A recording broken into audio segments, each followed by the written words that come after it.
sitting here and doing this? Yeah. All right. Okay, a big welcome to Rob Zombie! Yeah. And John. First question. Holy shit. First question. Hi. I heard that you have this album. What can you tell us about it? Yeah, we're working on the next record. We've been working on it since December, off and on. What can we tell them about it? It's fucking good, that's what I can tell you about it. It's different, it's kind of weird, it's darker, and it's unfinished, so I can't really say too much, but it's coming along. It sounds really heavy and really unfinished right now. It's awesome. Unfinished is the key word. John 5, I've heard you're recording an album with Peter Criss. What can you tell us about that? Well, to me. Yeah, me too. Peter has been working on a record for a little while, and he wanted me to, you know, contribute to the record, play on it, play a solo or something like that. So, but I haven't heard any music yet, so I am waiting to hear something. So when he does, I'd be honored to, you know, pick a little bit on it. Someday. I also heard that you're working with next film, 31.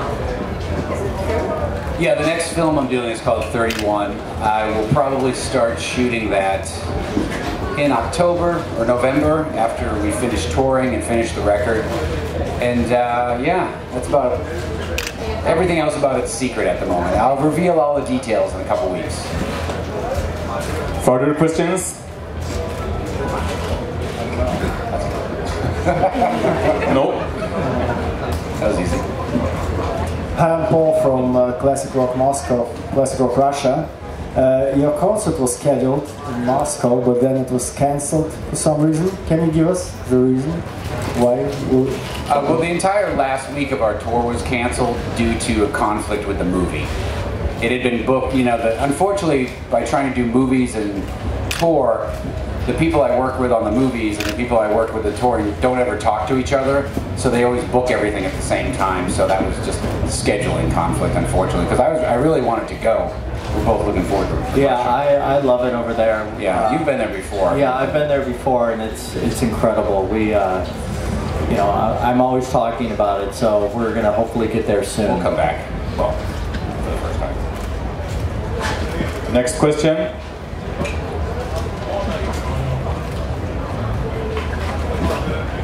Martin from Crank It Up magazine. I've heard you're working or gonna work on a project about the Manson family murders. What can you tell us about that? Well, that project, I'm not sure what's up with that project. The Manson Family Project was a 10-hour mini-series for television. And right now, Bret Easton Ellis is writing the script. It's, you know, 600 pages long. I don't know, I haven't talked to Bret lately, so I don't know how far along he is. But that was always a project that, you know, that was maybe for 2015 or 16, that's down the road. It's a lot of it.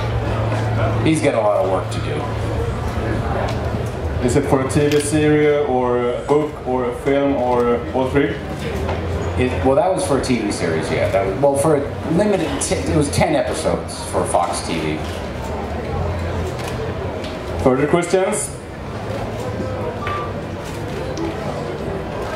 Crank It Up magazine again. This is your second time at Sweden Rock Festival. What can you tell us about your first time, your impressions, and what will change this time? Well, I don't know what's changed this time. Yeah, we haven't been here very long. The first time was great. We didn't get to stay very long, but you know, we flew in, played, and basically had to leave again because our schedule was so weird. But it was fun. We had a good time. Yeah, we had a great time, and the difference is that we're going to be here all day, and we get to see, you know, the bands and stuff like that. Last time we flew in and flew out, so we're here to enjoy the day. Yeah, it's good. What band are you going to see then? Well, I'll definitely go say hi to Alice Cooper and see him. Other than that, I'm not really sure who's playing. Typical me. Will you say hi to each other on stage tonight? Probably not. Maybe, who knows? I'll ask him, you know, see what's up. I haven't talked to him yet. More questions? Just let him hold the mic, I guess. Yes, Martin. I hear you're a Kiss fan and Monster Movie fan just like myself, but what was the pivotal point in your life? Like, what was the part that that like gave birth to Rob Zombie, the character, in your mind? I don't really know. I mean, it was always, I never really had a moment where I thought, oh, I'm going to do this. Like, this is, you know, it was just sort of who I was. I don't know. I mean, I think maybe the first time, I don't even know. I think the first time when I was a little kid, before I ever heard music or saw a movie, I probably went through a haunted house somewhere and thought, fuck, this is cool. And I think that started it, you know, probably. Where do you get your inspiration nowadays?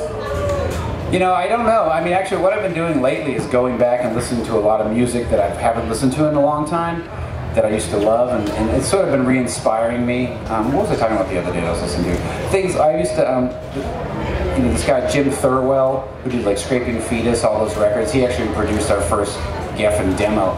Going back and listening to his records, a lot of the people I used to hang out with in New York City back in the early 80s, it's a lot of underground stuff, which was very influential. I mean, the people that I always mention, like Alice Cooper and Kiss, they were more like influential because they were so popular, but musically they really weren't. We don't sound like them, and we don't really try to sound like them. So it was a lot more underground stuff, our contemporaries from the early 80s in New York City. Last time I had you on a press meeting like this, you were asked about Swedish bands, and you said you know nothing about Swedish bands, no bands at all.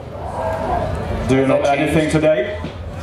I don't know, you know, that question works in every country, because even when I'm back home in America and someone says, what new bands do you like? I go, I don't know. Do you know any old Swedish bands? I don't know anything about anything. I like certain bands and I just listen to them forever. New music doesn't enter my head very often, and you can attest to that. Yeah, I like Yngwie Malmsteen though. Right? Come on, jeez. There you go. There you go. That's Further questions from the audience? I used to really like that band Drain. We were friends with them. Oh yeah, who I remember seeing actually last time I was here, and I hadn't seen them in a really long time. I mean, they weren't playing, but you know, they were just hanging out, so that was cool. Back to the influences, I've heard you got a family history of circus, right? How much has that affected the theatrics on stage or influenced? Well, that probably goes back to the other question, because growing up as a kid, we would spend most of our childhood hanging out at these carnivals and circuses, and there was always haunted houses and freaks and stuff, so that was, you know, I don't know how much of it's an influence, it's hard to say, because that was just my childhood, but yeah, obviously now it seems like, obviously it was affected me in a bad way. Fucked me up.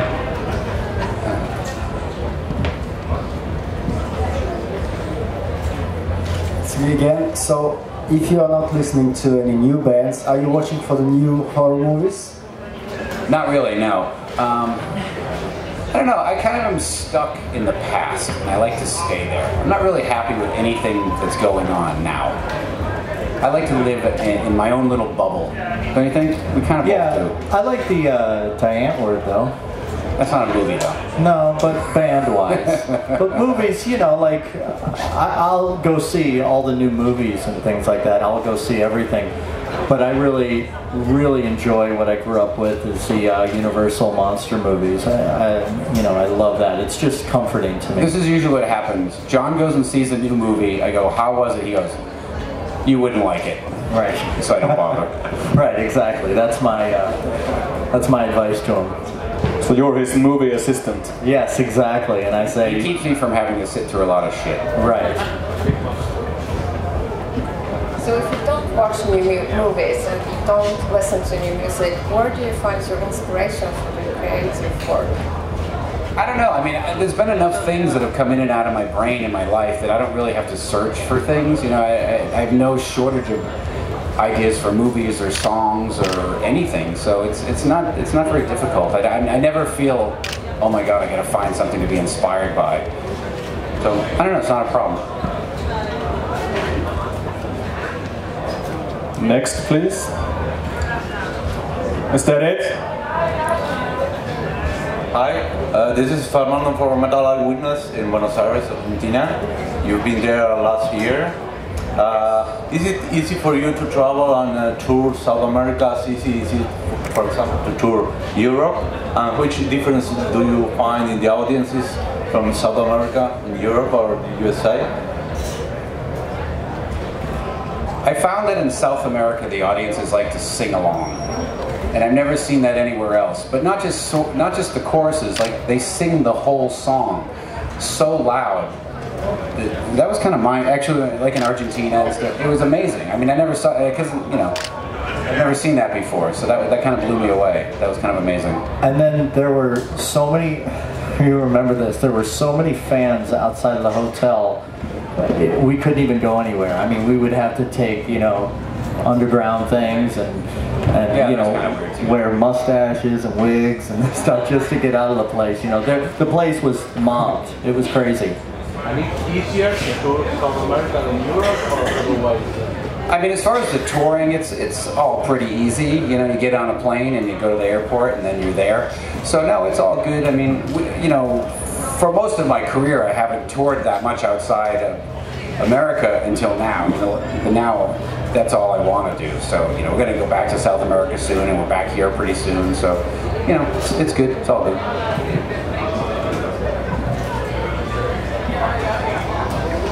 One of the guys, one of the musicians that used to tour with you, told me that you never save money when it goes to the show. If you put up the show, it's the show. So you've got some kind of issue about that? But putting the real show without saving any money and give the audience the maximum. When I can't hear a question or understand, I just say yes. Or should I hear that guy outside? Should I speak a bit louder? Yeah, you don't hear the guy outside screaming. So yeah, one of the guys that used to tour with you told me that you never save money when it goes to the show. When you put up the show, you put the show. Yeah. So is there an issue that you've got about doing that? Well, I mean, you know, well, now we try to be a little more sensible because you can only spend so much money all the time. And part of the reason is, you know, that was one of the things that made it hard to tour the whole world, was trying to take that show around the world, because what was happening is it was so expensive that we couldn't go anywhere. And usually when we would ship the show, like to another country, everything would get damaged and broken anyway, so we couldn't use it.